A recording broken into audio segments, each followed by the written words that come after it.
دوستان نازنین، سلام، وقت زیبای شما بخیر. امیدوارم حال خوب و خوشی داشته باشید.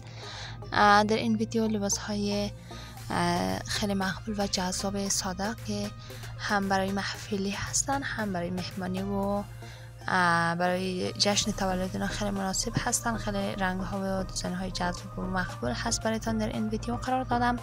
امیدوارم که تا آخرش تماشا بکنید و ایده هایی که قرار دادم خوشتان بیاید، مورد پسندتان قرار بگیرد و برایتان هم قسم لباس ها را آماده بکنید. اگر ویدیو رو دوست داشتید لایک بکنید و نظراتتان هم در مورد لباس ها بنویسید. چنل رو سابسکرایب بکنید تا ویدیوی بعد. خدا حافظتان.